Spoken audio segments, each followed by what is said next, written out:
Monster Under the Shed. It was a dark and blustery evening on the island of Sodor. The Fat Controller had shut down several trains early on account of the weather. Some of the engines were waiting for the signal to let them back to their sheds. "We're all going to be here for a while," said Emily. "Maybe one of us should tell a story to pass the time." The other engines looked pleased with Emily's idea. "Well, I've got the perfect story to keep us occupied," chuckled James.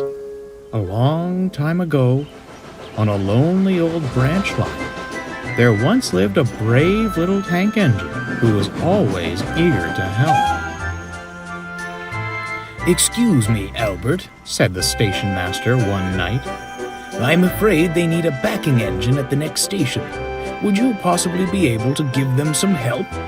"Of course, sir," replied Albert. "I'm glad to help." And so, the brave little engine set out into the dark, foggy night. But before the little engine could even reach the station, the fog grew so thick that he couldn't even see the rails in front of him. "Father," he said, "I'm going to have to wait until some of this clears up." And so, he settled into an old shed for the night. But it didn't clear up. The fog stayed so long that after a while, the little engine fell asleep. But later that night, the little engine woke up to a very strange sound coming from below the shed. That's why I'm playing both sides. He opened his eyes and saw long fingers reaching for him through the floorboards. "Oh, help!" cried Albert, and he raced out of the shed, with the horrible engine-eating monster chasing him through the fog. Then what happened?" asked Percy nervously. "That's where the story ends," said James. "No one ever heard from that little tank engine ever again." "That's not what happened to Albert," grumbled Edward. "He went to work on a heritage line years ago." But what about the monster?" Percy whispered. "Don't be silly, Percy," reassured Emily. "It's only a story after all." The signals finally showed that the line was clear, and the engine set off for a good night's rest at the sheds. "What if the story was true?" wondered Percy. "What if there really is an engine-eating monster out there right now, waiting for his next meal?" "Percy, stop being such a scaredy engine," huffed Thomas. "I think Edward would know better than anyone here what would have actually happened to his old friend. And there are no such things as monsters." Later that night, after they had settled into their shed for sleep, the engines were woken by a terrible racket coming from outside the shed. "Help! Someone help! There's a monster in the shed!" wailed Percy. Suddenly, James appeared, roaring with laughter. He had been rattling some scrap trucks outside the shed to frighten Percy. "I'm a monster! I'm a monster!" he cackled. "You certainly act like one sometimes," grumbled Edward, "trying to frighten hard-working engines when they're trying to get some rest." Percy was embarrassed for causing such a fuss. "Don't fash yourself, Percy," yawned Emily.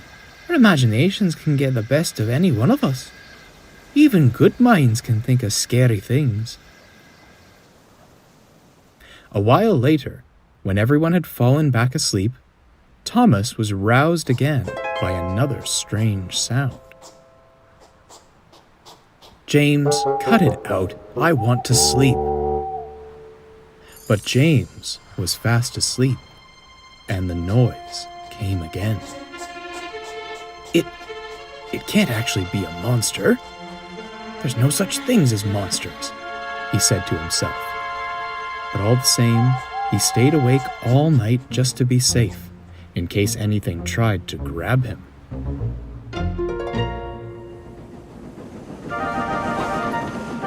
Thomas was exhausted the next morning when he went to the yards to get his goods train. "Morning, Percy," he said sleepily. "You didn't hear anything else making a noise in the shed last night, did you?" Not after James did his silly little prank, replied Percy. Had a lovely dream about a seaside trip, though. Now Thomas felt silly himself for staying awake all night.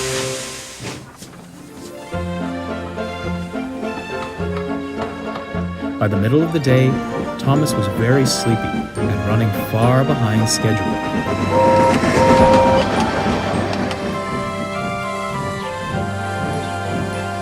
At a station, Emily pulled up to him. "Oh, you look like you're on a train clear across to London and back. You should probably ask the station master for a transfer so you can go and have a rest." No, I'm fine. Honestly," he lied, trying to hide a yawn. "The trains have been a little heavy today, is all. I'll make it through just fine."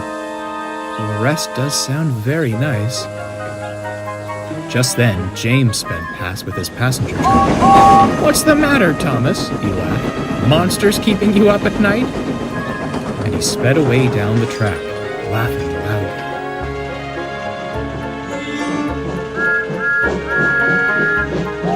By the end of the day, Thomas hardly had enough steam to make it back to the yard. The other engines were telling stories again, but Thomas headed straight for the shed. Later that night, Thomas woke up with a fright.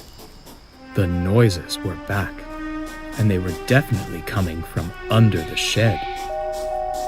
"Who's there?" he whispered. "Go away, monster! Get out!" The noise was getting louder and closer. "That's sure to wake the other engines," he hissed. "They'll save me from whatever that is." But none of the other engines stirred. "It's just outside the door. There's its head. Emily, help, please!" But only the monster heard him. Then, the doors on Thomas's berth began to rattle on their hinges. "It's trying to get in!" Then suddenly, the banging stopped. Thomas was too frightened to move. All he could do was peer out into the darkness. And there it was. The horrible, engine-eating monster. Thomas could see its eyes glowing in the dark. He clamped his shut and screamed for help. "Emily! James! Percy! Edward! Oh, someone save me from the monster!" "Thomas, you silly engine! Open your eyes!" giggled Emily. "What are you laughing at?" snapped Thomas. "There's a monster right outside my shed!" "Not anymore. Now the monster's inside your shed." Thomas slowly opened his eyes. A hedgehog?" he stammered. I was afraid of a tiny little hedgehog this whole time?" All the engines laughed. Even Thomas. "Percy has a good imagination. I think yours is even better, Thomas," chuckled Emily. "You know, I think you might be right," agreed Thomas. "It's the only thing in the world that could turn this adorable little hedgehog into a big, scary monster."